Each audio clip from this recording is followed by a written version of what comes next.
आप अपने अखराजात मिनिस्टरों को कम करें भाई। कोई हैरत की इंतहा है कि लाखों रुपए तनख्वाह है और वो उसको पेट्रोल मुफ्त, गैस मुफ्त, हर यानी खानसामा मुफ्त, हर चीज़ मुफ्त, उसके पूरे करने के लिए आवाम को इस तरह घसीटा जा रहा है। ये ना करें। और ये मजीद अब तो 5 लाख जिसकी सैलरी है उसके हालात भी बहुत ख़राब है। प्रॉपर्टी के ऊपर वो इस कदर ज़्यादा हो गया तो अपना मकान रखने का फ़ायदा नहीं है। इससे अच्छा रेंट पे रह लेगा, वो फिर इस तरफ जाएगा। देखे ना, कोई प्रॉपर्टी खरीदता है तो खरीदने वाले पे टैक्स, बेचने वाले पे टैक्स, सालाना टैक्स, फलाना टैक्स, गाड़ी खरीद रहा है, मंगा रहा है, उस पर टैक्स, चला रहा है उस पर टैक्स, पेट्रोल दिलवा रहा है उस पर टैक्स। तो हर चीज़ में तो ऑलरेडी टैक्स है। फिर सालाना वो FBR को भी इनकम टैक्स दे रहा है। अशराफिया है, उनको टैक्स टैरिफ के अंदर लेकर आए जो टैक्स नहीं देते, उनके लिए कोई इस तरह शेड्यूल बनाए, उनके ऊपर गिरफ्त बिल्कुल नहीं होना चाहिए था। ये अच्छा नहीं है। मुश्किल से कर्जा लेके या कोई विरासत में कोई छोटी मोटी जायदाद मिली है, वो तो परेशान होगा कि इसको औने पानी में बेचो और कहीं खाली प्लाटों में रिहाइश करो और जान छुड़ाओ। टैक्सेस भी की भरमार है, तो ये इंतहाई ज़ालिमाना सिलसिला है। अस्सलाम वालेकुम, आप देख रहे हैं नाज़रीन DSP न्यूज़। मैं आपका मेज़बान मलिक ज़ुल्फ़कार अली। नाज़रीन, हुकूमत पहले तो DC रेट पे टैक्स लगा हुआ था, हर चीज़ पे टैक्स लगा हुआ था। अवाम जो है टैक्सों के नीचे महंगाई की वजह से पिसी हुई है।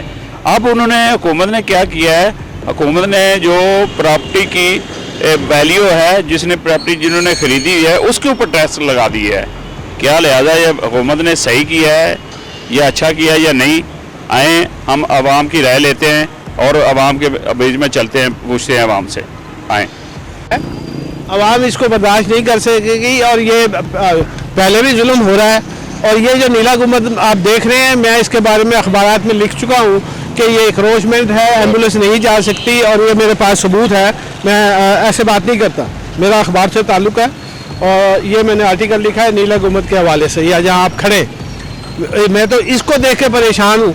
तो जिन लोगों को ये महसूस नहीं हो रहा वो अफोर्ड कर सकते होंगे। आम आदमी जिसके पास बहुत मुश्किल से कर्जा लेके या विरासत में कोई छोटी मोटी जायदाद मिली है, वो तो परेशान होगा।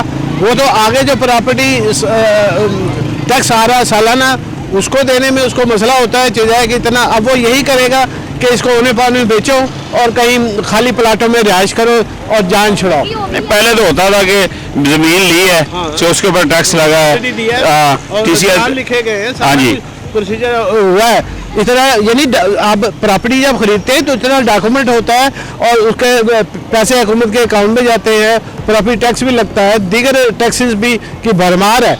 तो ये इंतहाई ज़ालिमाना सिलसिला है। हुकूमत ने भी कहा है कि जितनी प्रॉपर्टी है आपकी पड़ी हुई वो तो खरीद ली एक दफ़ा, लेकिन ये हर साल जो है ना वो टैक्स देना पड़ेगा। ये सही है? नहीं, ये बहुत गलत, ये नहीं होना चाहिए। जो सालाना आप अपने अखराजात मिनिस्टरों को कम करें भाई। कोई हैरत की इंतहा है कि लाखों रुपए तनख्वाह है और वो उसको पेट्रोल मुफ्त, गैस मुफ्त, हर यानी खानसामा मुफ्त, हर चीज़ मुफ्त, उसके पूरे करने के लिए आवाम को इस तरह घसीटा जा रहा है। ये ना करें। और एक वक्त था कि हम कर्जे देते थे दूसरे मुल्कों को, अब उस पोजीशन में लाएं और आवाम को रिलीफ दे। ये ना हो कि कोई और बाहर की ताकतें हमें इस्तेमाल करते हैं, तो इस तरह नहीं करना चाहिए। ठंडे ठंडे चले। फिर दूसरा ये बात है कि जिसकी सैलरी है 50,000 से ऊपर, उसको भी टैक्स लगा रहे हैं। ये होना चाहिए भी नहीं, सैलरी में तो ऑलरेडी वो टैक्स ले ही रहे हैं। और ये मजीद अब तो 5 लाख जिसकी सैलरी है उसके हालात भी बहुत ख़राब है। जो जिस तरह महंगाई और चीज़ों को सस्ता करें तो इंशाल्लाह हालात ठीक हो जाएंगे। दूसरा, एक अजीब नुस्खा है जी, उलमा दीन कहते हैं आबादी बढ़ाओ। भाई उसकी तालीम और तरबियत भी ज़रूरी है। अल्लाह ने वादा किया है खाने पीने का, तो वो जो अमीर आदमी क्यों नहीं कूड़े से खा रहा था, गरीब का बच्चा कूड़े से खा रहा है, भाई कमाल हो गई। उसके लिए ना तालीम है। अब मैं इस्लामिया स्कूल है रंगमल गया, वहाँ रेडियाँ लगी हुई है। मैंने कहा बच्चे को भाई पढ़ा के की करना है, भाई जाहिर है अब पढ़ा के तो ये जो अशारफी है उनके बच्चों ने ऊपर आना है, आम बच्चों ने तो नहीं आना। लेकिन कम से कम मैट्रिक ज़रूर पढ़ाओ। बच्चे अगर बच्चे पैदा करने हैं तो हलाल अगर खिला सकते हो तो बच्चे पैदा करो और उनको तालीम ज़रूर दो ताकि कुछ शऊर आए, वरना ये गुलामी का तौक आप गले से नहीं उतार सकते। अल्लाह। सर। वालेकुम अस्सलाम। सर, हुकूमत ने 50 लाख से ऊपर प्रॉपर्टी के ऊपर जिसकी प्रॉपर्टी है उसके ऊपर टैक्स लगा दिया है। जी क्या ये सही है? नहीं, बिल्कुल ये गलत बात है। पहले ही अवाम जो है वो गुर्बत के अंदर पिसी हुई है और प्रॉपर्टी के रेट्स आपके सामने हैं, सबको पता है क्या हालात है। गरीब आदमी जो है उसके लिए बहुत मुश्किल था पहले भी घर बनाना, तो ये एकदम मैं समझता हूँ अब नामुमकिन हो गया है, वो अपना घर नहीं बना सकता। तो भूल जाए इस बात को और वो किराए पे ही धक्के खाए, वो बेहतर है। किराए पे वो रहेगा तो वो बेहतर है, क्योंकि इस तरह तो उसको टैक्स ज़्यादा पड़ जाएगा। तो क्या ये फिर उसकी सोच यही होगी कि मैं ये अपना ज़ाती मकान जो प्रॉपर्टी है वो बेच के तो किराए पे रहना शुरू कर लो, वो बेहतर रहेगा? वो फिर वो यही कहेगा ना कि जो साल भर टैक्स देना है प्रॉपर्टी के ऊपर वो इस कदर ज़्यादा हो गया तो अपना मकान रखने का फ़ायदा नहीं है, इससे अच्छा रेंट पे रह लेगा। वो फिर इस तरफ जाएगा, इस तरफ सोच हो जाएगी। आगे हमारे ऊपर कितने टैक्स लगे हैं जिसमें टैक्स के ऊपर हम महंगाई में पीछे हुए हैं? आगे आप देखें ना, कोई प्रॉपर्टी खरीदता है तो खरीदने वाले पे टैक्स, बेचने वाले पे टैक्स, सालाना टैक्स, फलाना टैक्स, गाड़ी खरीद रहा है मंगा रहा है उस पर टैक्स, चला रहा है उस पर टैक्स, पेट्रोल दिलवा रहा है उस पर टैक्स।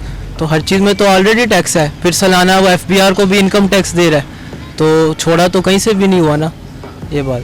तो क्या हुकूमत को पैगाम देना चाहते हैं? हुकूमत को यही पैगाम देना चाहेंगे कि जिनसे टैक्स लेना है उनसे ले, अवाम दे रही है बस बहुत है, जितना अवाम की सकत है वो दे रही है। अब जो अशराफिया है उनको टैक्स टैरिफ के अंदर लेकर आए, जो टैक्स नहीं देते उनके लिए कोई इस तरह शेड्यूल बनाए, उनके ऊपर गिरफ्त करें ताकि हर चीज़ पे हम टैक्स दे रहे हैं, हर चीज़ पे टैक्स दे रहे हैं, जो नमक है, चीनी है, हर चीज़ पे हम टैक्स दे रहे हैं। गरीब आदमी, अमीर आदमी सब टैक्स दे रहे हैं। तो लेकिन आखिरी ये हरबा रह गया था कि प्रॉपर्टी 50 लाख से ऊपर है जी, ये भी टैक्स लगा दें, ये होना चाहिए था या नहीं? नहीं, ये बिल्कुल नहीं होना चाहिए था, ये अच्छा नहीं है। शुक्रिया साहब, थैंक यू।